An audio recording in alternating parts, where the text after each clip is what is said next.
el guardián de las piedras eternas. En las alturas de los Pirineos, donde las montañas se elevan como guardianes ancestrales entre lo que hoy son España y Francia, se erigía el monasterio de San Esteban en el siglo XII. Aquella época era de fronteras inestables, con reinos cristianos expandiéndose hacia el sur en una lucha constante por la fe y la tierra, mientras las nieblas del invierno cubrían los valles como un velo que ocultaba tanto peligros como secretos. El hermano Tomás, un monje de la orden benedictina, había dedicado su vida a la contemplación y el servicio en aquel refugio de piedra. Con sus manos callosas por el trabajo en los huertos y la copia de manuscritos antiguos, Tomás encarnaba la esencia de su vocación, una existencia de oración, obediencia y labor manual que, como le había dicho una vez el abad, nos une a la tierra y al cielo, preservando el conocimiento que el tiempo amenaza con borrar. Tomás sentía un orgullo callado por su rol. En las largas noches de vela, mientras el viento aullaba contra las murallas, recordaba cómo los monjes como él habían salvado textos de la antigüedad durante las invasiones que barrieron Europa siglos atrás. Nuestra regla, hermano, le había explicado el abad durante una cena frugal en el refectorio, nos enseña que el ora iti labora no es solo rezar y trabajar, es custodiar el alma del mundo en pergaminos que duran más que los imperios. Piensa en cómo, en tiempos de Carlomagno, monjes como nosotros copiaron las obras de Aristóteles, salvándolas del olvido. Tomás asentía, sintiendo un escalofrío de reverencia, aunque en su interior, una duda sutil comenzaba a germinar. ¿Qué pasaría si entre esos textos se ocultara algo que no debiera ser preservado? El monasterio, tallado en la roca misma de la montaña, era un laberinto de pasadizos estrechos y celdas humildes. Sus muros, erigidos durante la época en que los reyes navarros fortificaban sus fronteras contra las incursiones del sur, exudaban una humedad perpetua que se filtraba en los huesos. Tomás, con su hábito raído por los años, pasaba los días en las Cryptourien, inclinado sobre mesas de madera bajo la luz tenue de las velas. Allí, el aire olía a tinta fresca y pergamino viejo, un aroma que le recordaba su juramento de pobreza y aislamiento. Pero lately, en las últimas semanas, una inquietud se había apoderado de él. Empezó con sonidos, un roce sutil en las sombras de la noche, como si las piedras mismas susurraran quejas olvidadas. Al principio, lo atribuyó al viento que serpenteaba por las grietas, pero pronto se volvió más insistente, un eco que parecía provenir de las profundidades del edificio. Una mañana de niebla densa, mientras el sol luchaba por perforar las nubes que cubrían los picos, Tomás descendió a la cripta para buscar un volumen antiguo solicitado por el abad.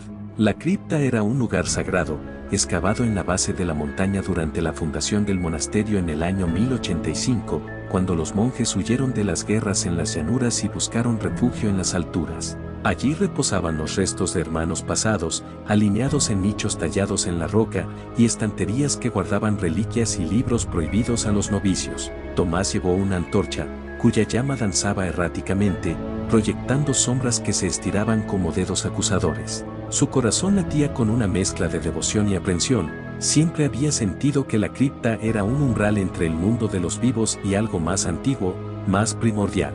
Al avanzar por el pasillo central, notó una irregularidad en la pared del fondo. Una piedra parecía fuera de lugar, ligeramente desplazada, como si alguien la hubiera movido recientemente. Con el pulso acelerado, Tomás extendió la mano y empujó. La piedra cedió con un crujido seco, revelando un hueco oculto. Dentro, envuelto en un paño polvoriento, yacía un manuscrito que no figuraba en los inventarios del monasterio. Sus páginas, amarillentas y frágiles, estaban cubiertas de una escritura angular que Tomás reconoció como latín medieval, pero con símbolos extraños intercalados, reminiscentes de las runas que los antiguos pueblos de las montañas usaban antes de la llegada del cristianismo. Intrigado, Tomás lo llevó a su celda esa noche, ocultándolo bajo su hábito. La curiosidad ardía en su pecho como una llama prohibida, mezclada con un temor que le hacía sudar pese al frío. «¿Qué secretos guardas?», murmuró para sí, mientras desplegaba el libro bajo la luz de una vela solitaria.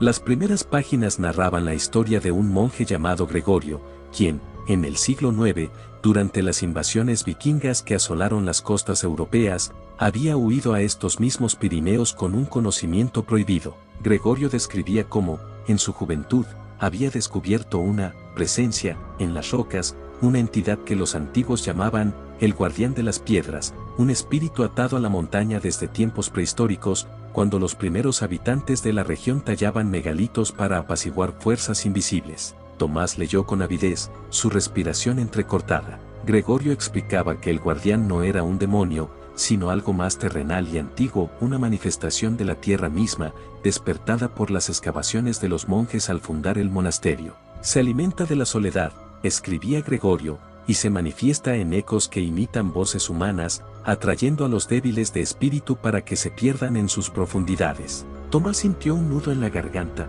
Aquellos sonidos que lo perseguían, ¿podrían ser eso? Recordó un dato que el abad le había mencionado casualmente durante una lección. En nuestra tradición benedictina, hermano, los monjes a menudo practican el silencio para escuchar la voz divina, pero en lugares como este, donde las montañas han sido testigos de cultos paganos desde la edad de piedra, ese silencio puede invitar a ecos que no provienen del cielo. Esa noche, el sueño lo eludió. Tomás yacía en su jergón, el corazón martilleando con una ansiedad que le oprimía el pecho. Los sonidos regresaron, más claros ahora, un roce, seguido de un susurro que parecía su propio nombre, Tomás, Tomás. Se levantó de un salto, el sudor perlando su frente, y corrió hacia la capilla. Allí, arrodillado ante el altar, rezó con fervor, pero la intriga lo consumía. Al amanecer, decidió confrontar al abad. Padre, le dijo durante el capítulo matutino, donde los monjes se reunían para discutir asuntos de la comunidad, he encontrado un texto antiguo en la cripta. Habla de un guardián, de algo en las piedras. Es posible que nuestra orden, con su énfasis en la preservación de saberes antiguos, haya despertado algo que debiera permanecer dormido. El abad, un hombre enjuto con ojos hundidos por años de vigilia, palideció ligeramente. Hermano Tomás, respondió con voz temblorosa, nuestra vocación nos obliga a custodiar no solo libros, sino verdades incómodas. Recuerda que, en la época de la fundación, cuando los monjes escaparon de las guerras en las llanuras de Aragón, trajeron consigo reliquias de Roma. Algunas no eran del todo santas. El abad suspiró, y en ese momento, Tomás vio el miedo en sus ojos, un terror crudo que se transmitía como un contagio. El guardián es una leyenda, pero las leyendas nacen de verdades. Se dice que se apodera de la mente de quien lo despierta, haciéndolo dudar de su fe hasta que se pierde en las cavernas bajo nosotros. Esa revelación avivó el pánico en Tomás. Sus manos temblaban mientras realizaba sus labores diarias, y por la noche, los sonidos se intensificaron. Ahora eran voces, fragmentos de conversaciones que él había tenido años atrás, ecos de risas infantiles de su vida antes del monasterio, mezclados con gemidos de dolor. El miedo lo atenazaba, un frío que se extendía desde su estómago hasta sus extremidades, haciendo que su piel se erizara. Decidió explorar las profundidades. Armado solo con una antorcha, descendió más allá de la cripta, por un pasadizo olvidado que el manuscrito de Gregorio describía. Las paredes se cerraban a su alrededor, el aire se volvía espeso y opresivo, cargado con un olor a tierra húmeda y algo más, como podredumbre antigua. Allí, en una cámara oculta, encontró inscripciones en la roca, símbolos que coincidían con los del libro, tallados por manos que precedían a los romanos, cuando tribus celtes habitaban estas montañas y rendían culto a deidades telúricas. El guardián se manifestó entonces, no como una figura visible, sino como una presencia que invadía su mente. Tomás sintió una ulide de pavor puro, un terror que le robaba el aliento y hacía que sus rodillas flaquearan. Voces inundaron su cabeza, únete a nosotros, las piedras recuerdan. Luchó por escapar, tropezando en la oscuridad, el corazón latiendo como un tambor desbocado. Al emerger, jadeante y cubierto de polvo, se dio cuenta de la verdad. El guardián no era un espíritu maligno, sino la acumulación de soledad y secretos que los monjes como él habían guardado durante siglos. Pero era tarde, el eco lo había marcado. Días después, los hermanos notaron su ausencia. Lo encontraron en la cripta, sentado inmóvil, con los ojos vidriosos fijos en la pared. Murmuraba incoherencias sobre piedras que hablaban, pero su rostro reflejaba un horror eterno, como si hubiera visto el abismo bajo la montaña. El abad selló el pasadizo, pero en las noches de niebla, los monjes juraban oír un eco nuevo, el nombre de Tomás, llamando desde las profundidades.